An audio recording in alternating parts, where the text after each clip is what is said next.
Hello, everyone. This is Zafar Abundance Wala, and you're watching Global Abundance Organization TV, GAO TV, and this is Abundance Show.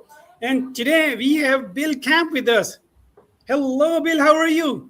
Safara, I'm doing very well. How about you? I'm doing great. Thank you so much. And I really accept my heartfelt gratitude for honoring my show. And this is Abundance Show. What we do on this show is we talk to the change makers around the globe, and we've been able to connect more than 300 dignitaries like yourself who are making the world a better place, and then they are creating the better future. And you are the one on our list. So, Bill, please introduce yourself. Safara, I'm Bill Kemp. I'm 69 years old, and I've been involved in the mission critical facility design industry for close to 50 years now. So, mission critical facilities, just so everyone doesn't know, probably it's hospitals and command centers and research facilities. It's facilities that have to stay up regardless of what's going on, either man-made or natural disasters. So mostly what I've been doing is tier 4 data centers, which are data centers that have to stay up and running all the time, 24 hours a day.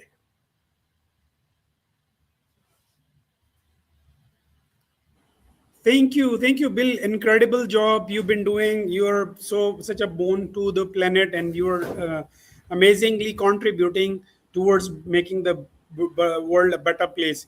Okay, Mike. First question is always about the life journey. Where have you been? Where were you born? Your childhood, and then your rest of the story. Back to you. Sure. I was, excuse me, I was born in Texas, but I only spent the first year and a half there. And then my family moved up to the Washington, D.C. area. Excuse me. And I grew up within the beltway of Washington, D.C. all my life and saw how government worked or didn't work. And it was interesting. So it provided me a lot of opportunities to learn and grow. So I've worked for architectural engineering firms. I've worked as an architect, electrical engineer, mechanical engineer, civil engineer, construction management at a senior level. And then now, most recently, I've started a new company called Atheon Space, which is a robotics company and also an AI company.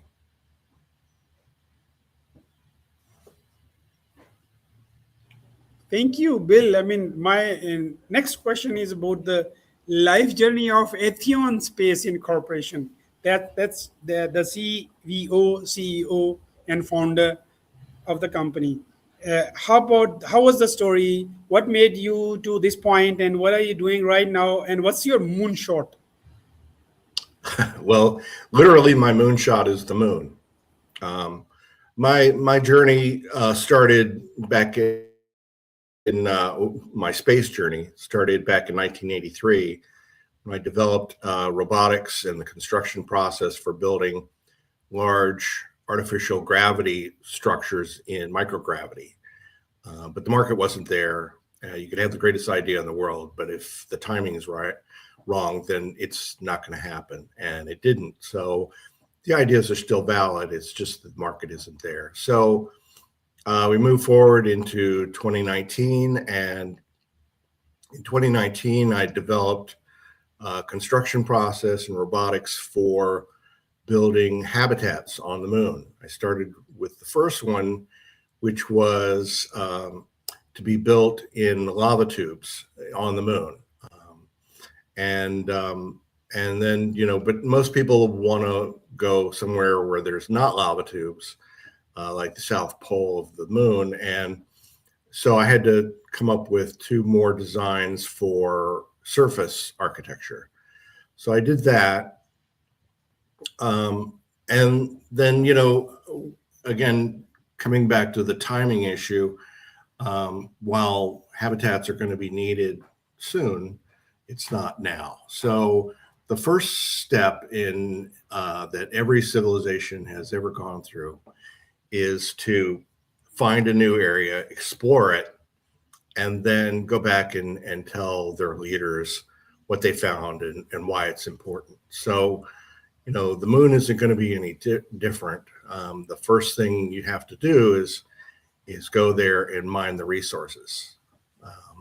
So I came up with a mobile robotic platform that can mine the permanently shadowed craters on the moon, where there's water and hydrogen and oxygen and many other kind of volatile materials that are in the regolith.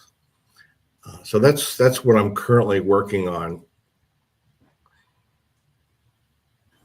Incredible job you are doing. Thank you so much for making the growth process exponential. Since we, due to the change makers and the leaders, Bill, for like yourself, we are able to embrace the technology. Even we are talking today, I mean, 1,000 miles apart, different time zones. It's just because of people like yourself who made your life night sleepless, and you were working all the time, and you made this world a better place. I am very touchy about habitats, since I work for an organization that we fund for housing and habitats, and I keep following anything when the word comes habitat, and when it's like habitat on the moon, it has to be something amazingly different from the habitat on Earth. What were the challenges?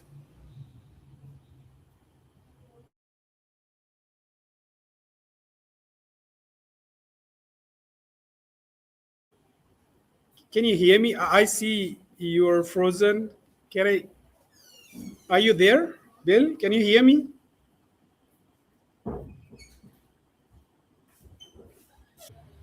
Okay. Yeah, Bill. So Thank you. Thank you so much for reconnecting. No, please reconnect from, as I was asking about the habitats on the ground yep. here on the Earth and into the moon that you're expert of. I don't know if I'm an expert on. I'm leading a charge. Hopefully, it goes somewhere. You never know with life. You give it your best shot and see where it goes. But habitats, yeah. My background is design and construction, and one of the things that I'm most interested in is going from an idea that you have into a physical reality, that other people can enjoy. And I've done that many times, and it's great. And so when it comes to lunar habitats, it wasn't just a matter of figuring out what the look of the habitat looks like, from the outside or from the inside. It had to do with how it functioned and how you can build it. The actual construction process is the critical part. That's the very tough part, because what I'm looking at doing is designing and building robots that can do this autonomously, or at least teleoperated from Earth. So I created construction processes and the robotics to do them.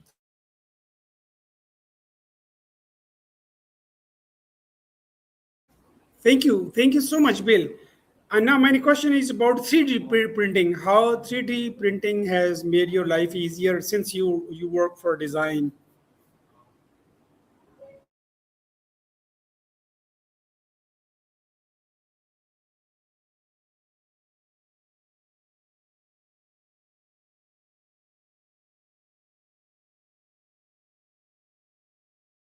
All right. Yeah. So, anyway, about the habitats, if people are going to go to the moon and stay there Yeah, and I create a can lunar hear. economy, can you hear me? Yeah, I can hear you. We were on printer, Okay. 3D printing, as long as since you come from a design background. So Right. we're talking about habitats, and then again 3D printing for the new technology and design. Back to you. Right.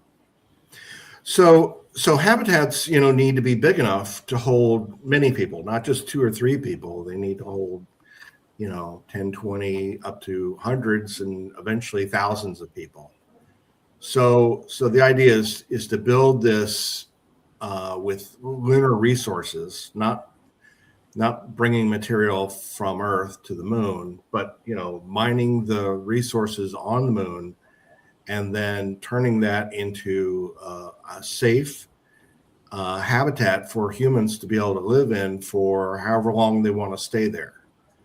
So I've created this system. It's just a matter of building it, testing it, and deploying it. And that's kind of where we're at right now, is we want to build these things. And everyone's focusing on the south pole of the moon because within the permanently shadowed craters, there's water and hydrogen and oxygen and helium-3 and many other materials. So I wanted to come up with an efficient way of being able to do that with an autonomous system, because these permanently shadowed craters, they're 250 degrees minus centigrade all the time. I mean, light hasn't shined in the bottom of these craters for over 4 billion years. So it has to be a very resilient and tough piece of equipment that can operate consistently for years.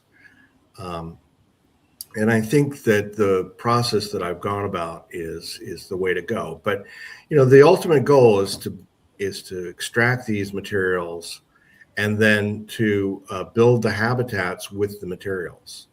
I have a lunarcrete. I didn't develop it. It was developed under NASA with some other people, but I adopted it as a way of then using for a building material. And so our system is a little bit different in 3D printing that most people think about. Most people think about a toothpaste tube, going over the same area over and over and over again on top of each other to build a structure. But I've come up with a different system, which actually is a very old construction process. If any of you know what plaster and lath is, it's a way of, in primitive societies, you would take wood and sticks or whatever, and you would kind of weave it to create a structure just strong enough to be able to add more material to it, mud or plaster or whatever the material may be. And so we're using something similar to that so that it's a different kind of 3D printing. It has to be very strong because it's got to be able to hold an atmosphere consistently. So we think we have the right process, and in the process of testing it now, I've been building digital twins.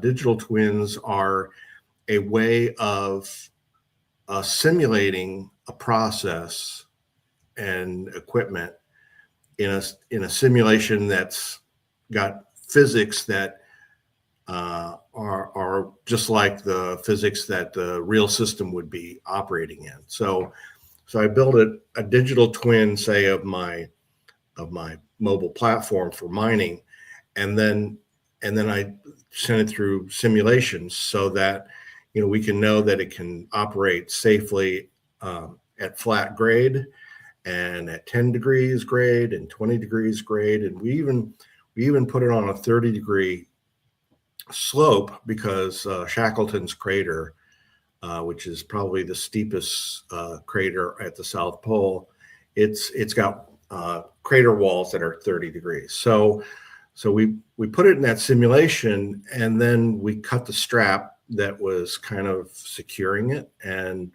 the system was able to not collapse and not fall over, because the main idea of this system is to keep it flat and level at all times, regardless of the terrain that it's moving over. So that was very successful. We also measured, how much material that we could bring into the system and process, and I wrote a paper about it, and it's pretty amazing.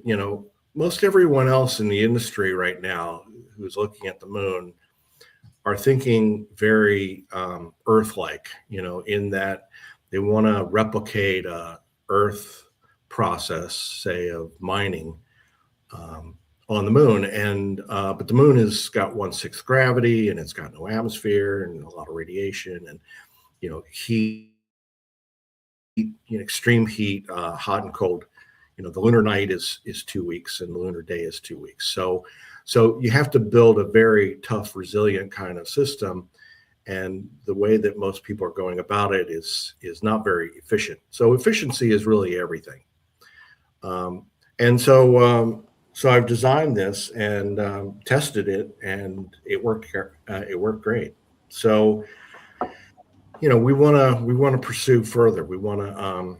There's still some more testing that we need to do, but ultimately, what we want to do is build maybe a scale model, send it there, and see what it actually match the performance of the digital twin.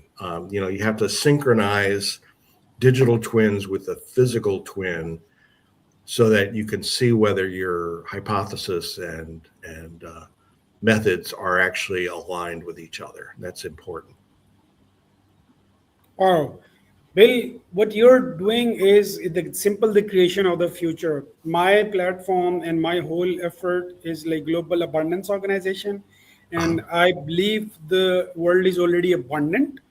And it's only scarcity of the mind that we keep fighting. Even individual organization or the countries or the regions, they are trying to grab resources. Like we think that resources are limited. So like oil reserve or everything. So like if I'm stronger, I'm invading your country, or like any country which is not as strong as I am. So that's kind of the scarcity mindset. You people like Bill Camp, I really salute you, your thinking and your effort. You are the one who is one of those leaders, those who are tuning us into abundance, like going to the moon and mining there, going to the other heavenly bodies, and like I've heard there are meteorite hole made up of diamond. Why don't we mine there and bring it home, so that there's no war, that we are not invading in Afghanistan, Iraq, or Ukraine, or smaller regions, and we can that's I mean, you are my hero, you and all those. Thank you. But similar mindset, honestly, it took me 15 months to reach you. I mean, and I was here, same place, and I love Peter H. Diamandis for the concept of abundance. He is tuned into abundance, and he is tuning the community of 8360 or Abundance 360 into abundance. And you are my hero, just because you will be the reason for the political leaders for not to fight for resources, just because you are making them ample. Now, my next question is about same. How are we successful, and how long we have come, and was the moonshot for the mining in the space and bringing the wealth in the space into our this blue dot? There's plenty of resources in the solar system. I mean, there's abundant energy and abundant materials, but most people think about bringing it back to Earth because that's where we assign value to those materials. But there's very few materials on the moon or anywhere else in the solar system that we're actually going to bring back to Earth. We have 70% of the planet Earth is covered with water. So, bringing lunar water back to Earth doesn't make any economic sense. So we're not going to do that. But there is helium-3 on the moon. where there isn't on Earth. We have to actually create helium-3 within a cyclotron here on Earth. So we can mine it on the moon and then bring it back. And this is an excellent refrigerant that could be used in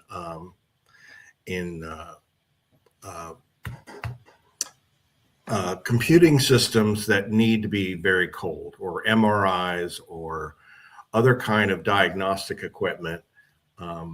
If you want to keep it cool, helium-3 is a great source. It's just not affordable currently. But if we're able to get it from the moon, then we can bring it back. It could also be an excellent fuel for fusion energy. But the first thing is we got to figure out how to make fusion energy work reliably, consistently, economically, and they're working on that, and they've been working on it for decades. But I think that they're finally going to crack that nut and do that. And so fusion energy is going to be actually very important in space. Once we figure out how to do that, and the resources are all there in space, having fusion energy is going to be important. But here on Earth, people are talking about solar and wind and fusion and fission and all of that, and I'm fine with that. But so much of the battles here on Earth has to do with the resources to fuel it. Europe is being held hostage in Russia just because of oil and gas and things like that. So we need to move away from those. And I think, what we need to look at, and I'm working with a company that's doing this, the company is called Quaise Energy. And Quaise Energy is a spinoff from MIT, the University in Massachusetts. And, we have so much energy underneath our feet. I mean, everyone's feet. It's just a matter of tapping into it. So, the equipment that they're developing, Gyrotron, they want to drill down 20 kilometers in 100 days to get to very hot rock, not molten rock, but very hot rock around 500 C. And then, inject water into it and get high pressure steam out of it. And then you can run your power plant literally anywhere in the world with this. You don't have to build a new power plant around the drill hole. You go to the power plant, you drill there, regardless of where you are in the world, even in the ocean if you want. And then you'll tap into this energy, and there's more energy than we know what to do with. So everyone's getting excited about data centers and how much energy they're taking and all of this.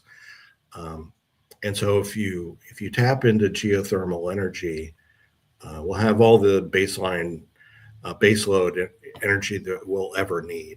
And so I'm working with them to try to help them develop that. But energy is a key, and once we solve that, then really anything else is possible. Yeah, Bill, just looking at on your profile, and when you talk about Ethan Space Incorporation, it is a space and terrestrial robotic company that will engineer and build the infrastructure for a self-sustaining lunar economy. We are currently working on a mobile robotic platform for the lunar mining. It Right. sounds me so heavenly. Yeah. It's like I really don't find words, but it's heavenly. And what you were talking about, self-sustaining lunar economy. Would Yeah. you please enlighten us on this part of this is very strong statement. Yeah. It's the future that you are creating. And Right. I really trust the community of you, the leaders and the change makers. So would you Right. please this excites me so much. This gets me tons of energy. Please enlighten. That's great. Well, yeah, the problem with space is it's very expensive. It has been very expensive to go there. And fortunately, people like Elon Musk has figured out how to make reusable rockets to get there and bring down the cost per kilogram to launch into space. So, what we're going to have to do is make space financially self-sustaining. That's very critical. It's great to have ambitions and pour lots of money into it and make things happen, like planting flags and footsteps on the moon. But you need to be able to have a system that pays for itself so that you can continue to do that over and over and over again. We're just a very wasteful human species is a very wasteful species. They throw away 50% of the food that they produce. We throw away or waste 50% of the energy that we produce. So we need to learn how to be more, I'm not going to say conservative, but we need to be more thoughtful about our resources and how we use them. And there's, like I said, there's an abundance of materials and energy out there. It's just a matter of finding it. So space has to be self-sustaining. And then once it's become self-sustaining, it doesn't really matter, what the politics are back here on Earth. They're gonna be able to continue, consistently on the moon and eventually further out. So we just need to get a foothold. You may need to make a system so that we can consistently inhabit that area and research that area and build in that area, and then who knows where it goes from there. We're only limited by our curiosity and our imagination. So you have to open it up and see where it goes. My goodness, this is an entire whole new world what you have just said in the beginning, and this opens entirely new doors to that's the world of curiosity. We are limited by this, and less curious we are, more scarce we are. So what you are doing is really amazing.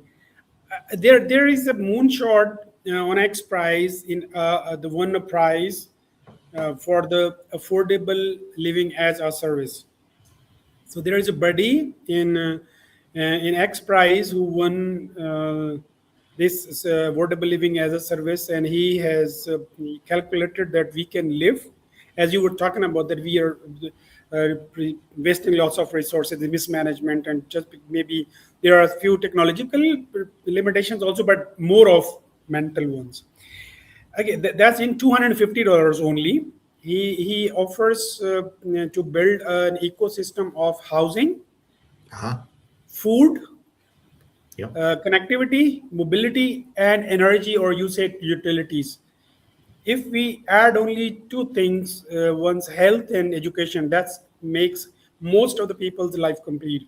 And he's offering, excluding this health and education, he's offering this concept for $250 a month for like maybe 600 square feet condo apartment, and having it's like ecology. This is amazing.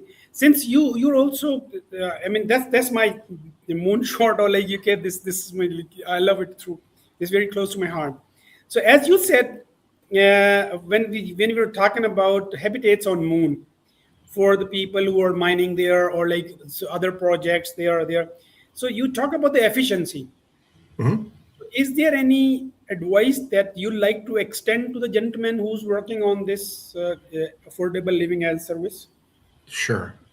Well, again, we need to stop wasting things. We throw away a lot of stuff, and so we need to figure out how to recycle things. We need to learn how to use the most of things, so that we're so that we're not wasting it. In space, you can't waste things. There's a cost way beyond what it is here on Earth.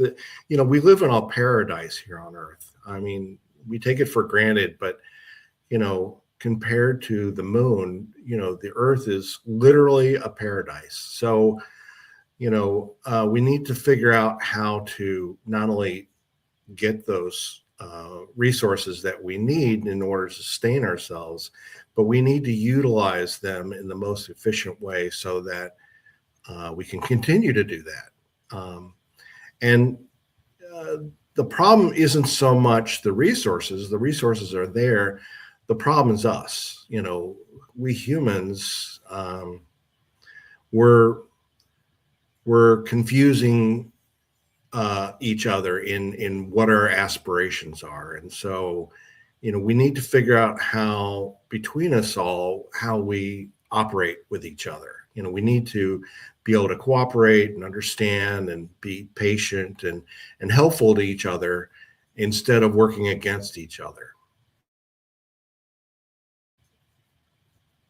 That's fantastically similar to what I've been doing it for like last 1 year, more than 1 year.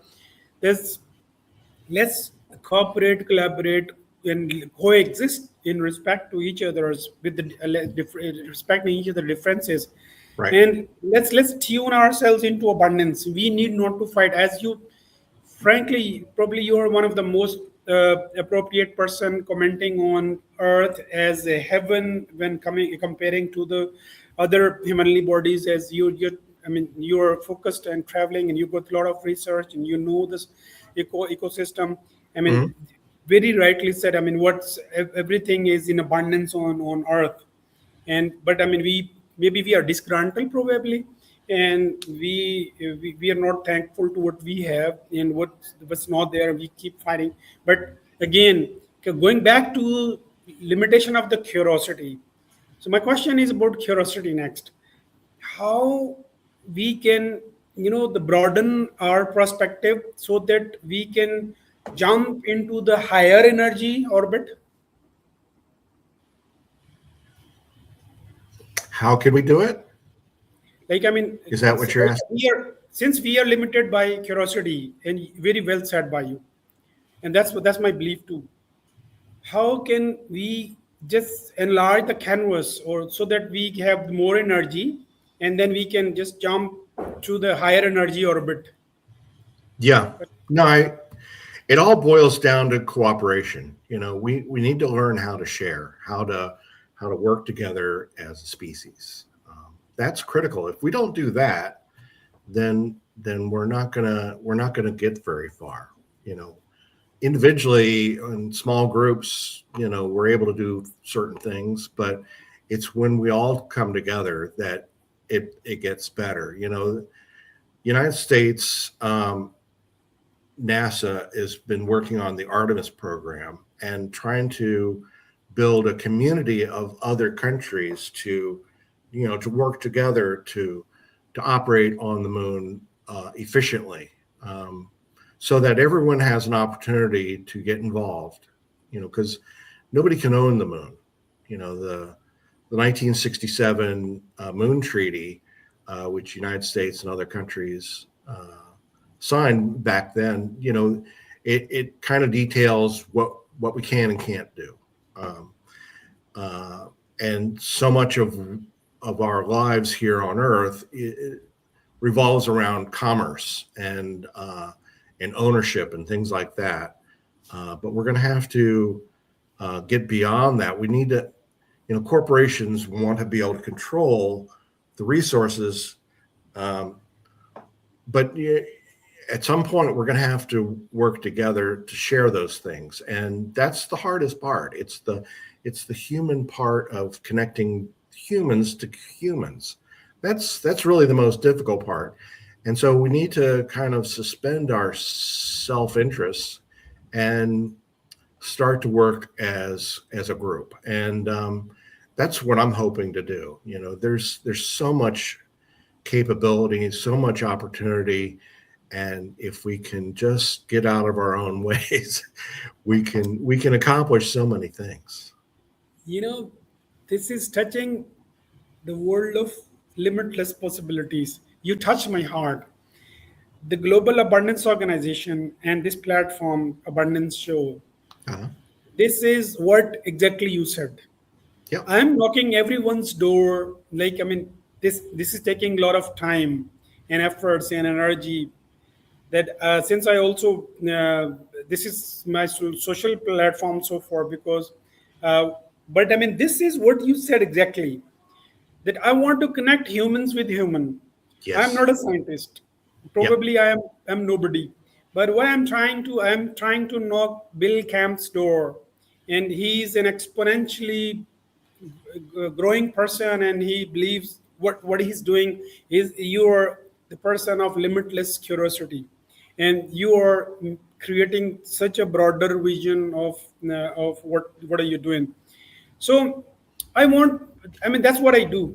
And you said NASA is also striving same. I'm not even billionth part of what NASA could do, or, but I mean, what this is also my moonshot. Also, my moonshot is to aspire 8 billion people, unleash abundance of health, wealth, and happiness. And that Yes. is only possible through collaboration, cooperation, coordination, and that what you are doing, what's your belief pattern is in NASA, and you Yeah. people there, you're already doing like Peter H. Diamandis, and you guys are doing this. How can I be exponential in doing what you just said and what I'm trying to do or what the NASA is doing? You need to keep your focus and your curiosity up all the time, because I know it can be discouraging. You hit brick walls socially and otherwise, and people wonder if it's actually worth it. But you know, life is a ongoing effort, and so you need to believe that there is a better way, a better process, and each and every one of us is part of that. So we have to keep our curiosity up and also keep our minds and hearts open so that we can work with other people to make this happen. Because none of us are going to do this by ourselves. I can only do so much on my own, and then I depend on others. So, the biggest limiting factor is us. We need to figure out how to, come together and work together instead of against each other. I aspire to kickstart Abundance Summit for the year 2027, and I want to invite people like yourself, like Elon Musk, probably, and Bill Gates, or Peter Diamandis, Gaurav Moadat, Imad Muswa, Salim Ismail, or Kurzweil, or the people of Singularity University, people from X Prize, Mhm. or the people who are really creating this, or and connecting these big brains like yourself to the third world countries where the resources are ample in terms of human, and the brains are pretty short, but we are limited by our curiosity again, and we all look towards those who are looking nowhere. I mean, that's the governments of all these entire regions and countries, and they're, as you are also, I can't say that we have given up hope on the political governments, but I mean, that's what they've got their own things to do. But how about if we can generate some ecosystem of this human capital, that we can just collaborate and kickstart some conferences, or like putting them together so that they meet each other, and then Mhm. that's where they sign their own treaties and organize it, so that like Peter Diamandis is doing. So, what's your stance on the point?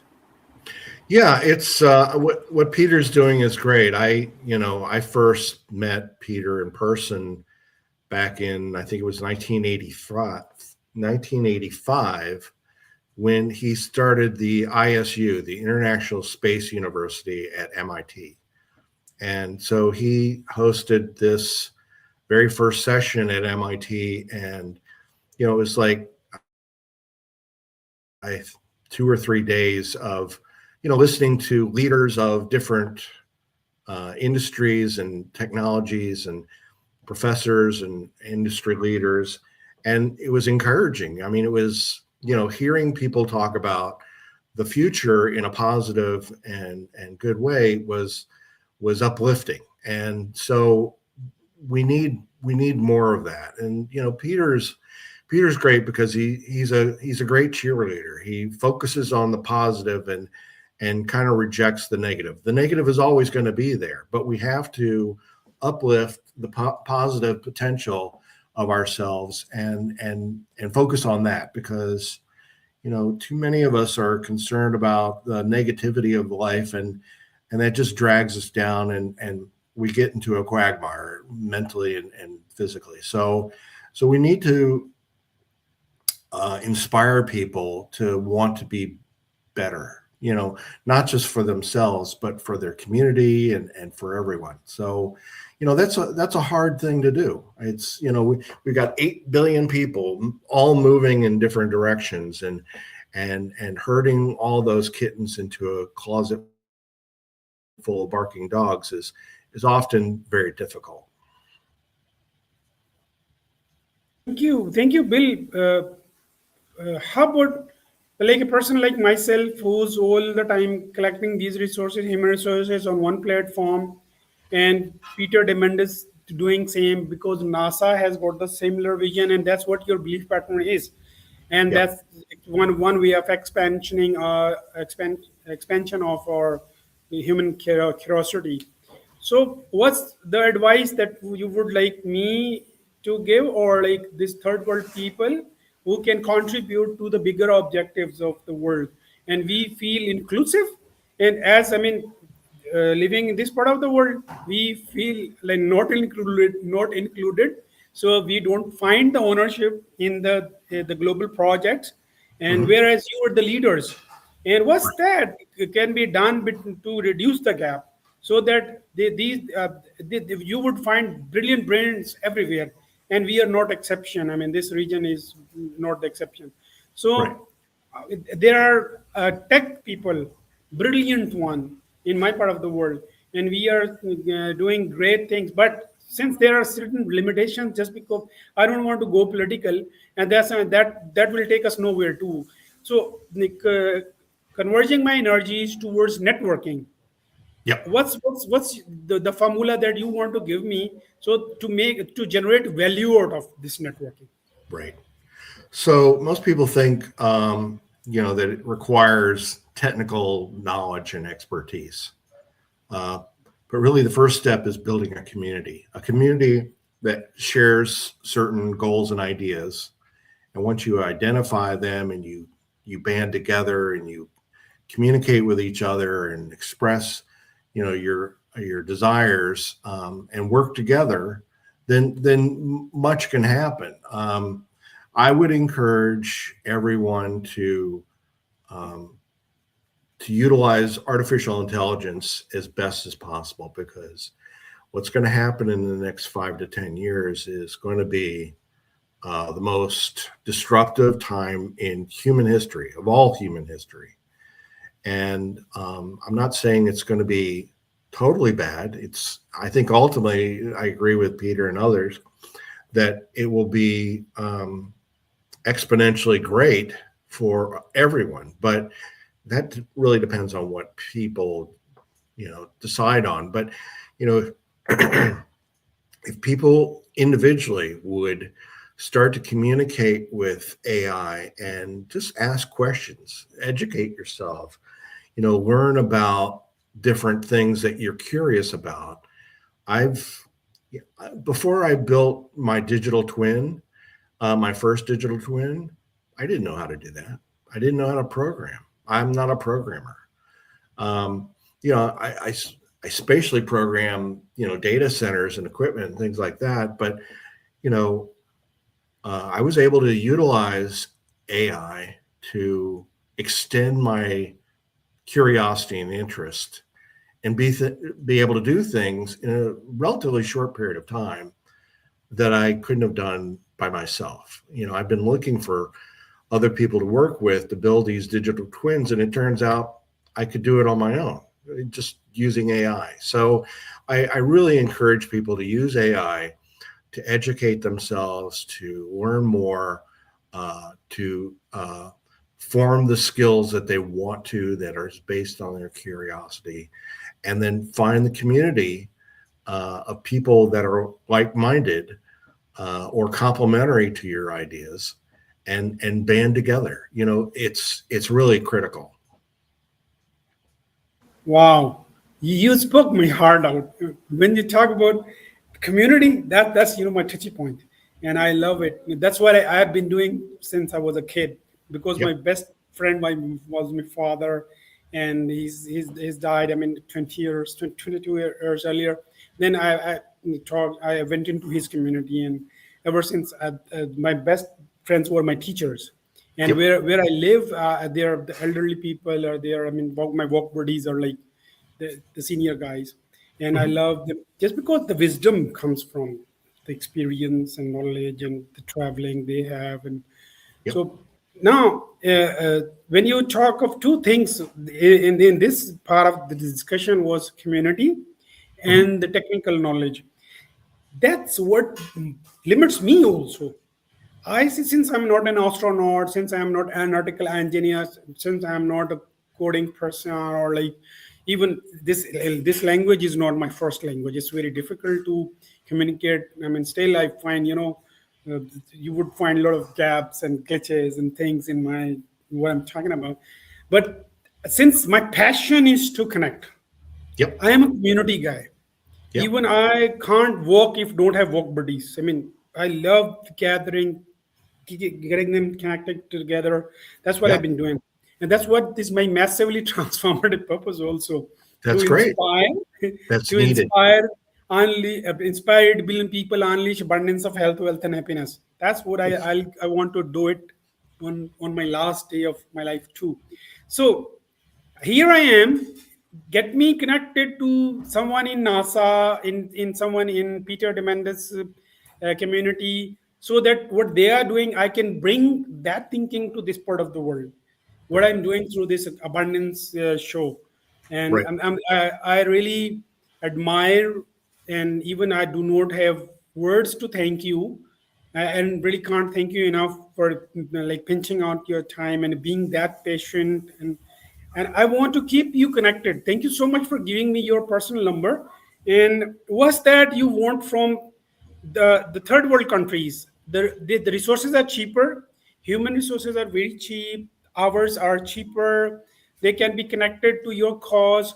And if there are certain projects that you would love that people from this part of the world can that's what I can really help.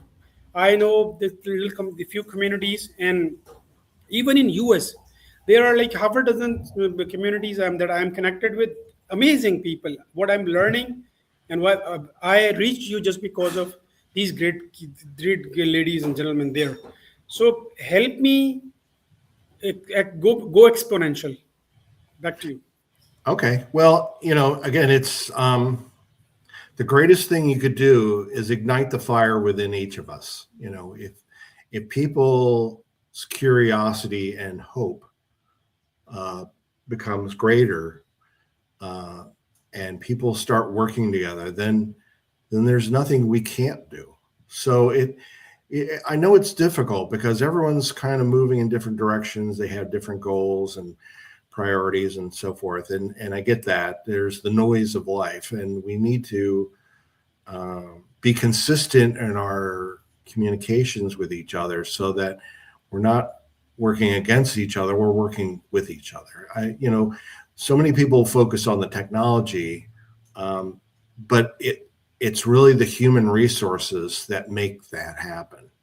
So, gain a community, reach out, talk to people, express what interests you and what you're curious about other people and their ideas, and start there, and learn about different technologies, about sustainability. It's all about efficiency and figuring out the best way to do things with the least amount of waste. So, my ideas are really very simple. Most people just ignore them because they think it's too simple, but it's really the hardest thing we can do.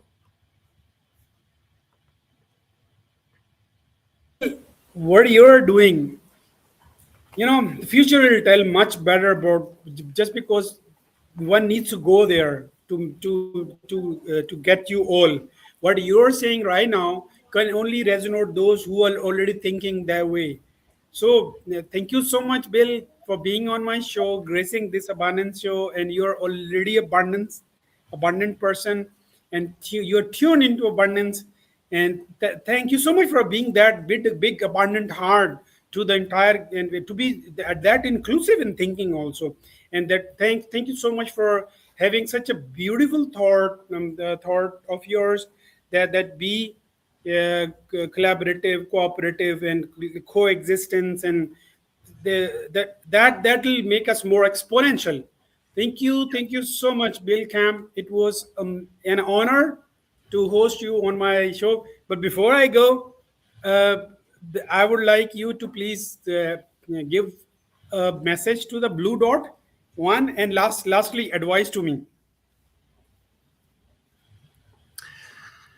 Well, I would challenge you and others to reach out to Peter and other people like Peter who are trying to bring us together. Challenge Peter and the Abundance Group to look beyond the United States, to look at the entire world, everyone. And so there's opportunities out there. It's just a matter of creating a challenge enough to pique his attention or other people like him. There's a lot of amazing people out there, and so I advise everyone to explore and find interesting things that engage your mind and your spirit to be able to pursue greater things, not just for yourselves, but for everyone. I mean, we're all in this together. If we don't work together, we're not going to survive. And lastly, advice for me. For you, I don't know enough about what you're doing and how I mean, I know about what you're doing, with the abundance and all that. That's great. But I don't know where you are in expanding your community and sharing your ideas. And so, video is great and being able to reach out to many different people, but you also have to physically get involved with people. So I don't know if you're working with universities or just people in your community in general, and engaging them in conversations about what they want and how they want to get there, and finding the middle ground. That's always the issue, is to find the path, the golden path for all of us to follow. What an amazing roadmap that you've drawn in last few sentences for me. I've been thinking on the same pattern. I have connected with certain vice chancellors of the university in my part of the world, and I'm reaching out professionals like yourself, and I'm really, the challenge that you've given me for reaching out, Peter S. Diamandis, I've been doing it for last 15 months now. I've been able to get one course from Abundance 360 that was 30 days mindset boot camp, and that changed a whole lot. It has directed and pointed my all efforts towards abundance, and Right. I have made my aim in life to work for abundance. And again, thank you so much for making my efforts pointed towards the goal, and reaching out Peter Diamandis, and the roadmap for the universities and the intelligentsia and the academia, and getting these resources connected to. What I want to do is, exactly, to be honest and simple, heart of my heart is to connect the human resource in my countries. Like my countries, we are third world countries. These are the brilliant of the resources. They are Right. cheapest and brilliant. Yep. To the people like yourself, like your organizations, like Peter's organization, like Elon Musk's organizations. And just because the world is now it's a global village, anybody can do anything from anywhere, so there is no time and space anymore that restricted, or like, so that's what I'm doing, that I'll keep doing. And thank you so much for challenging me to reach Peter. Peter is already $15,000 expensive, Yeah. so yeah, so that's my, I'm reaching out, trying to get some scholar program, what they offer to 8 people for 8 billion, 8 scholars only, for, and then they can have the access, through the Abundance 360 annual conference, that the next is happening in UAE 2027 March, probably. So Right. I'm inspiring people to be the part of that organization, and to be the part, at least part of that Abundance 360 2027 in March, maybe next year in UAE. Mhm. And do let me get the references also.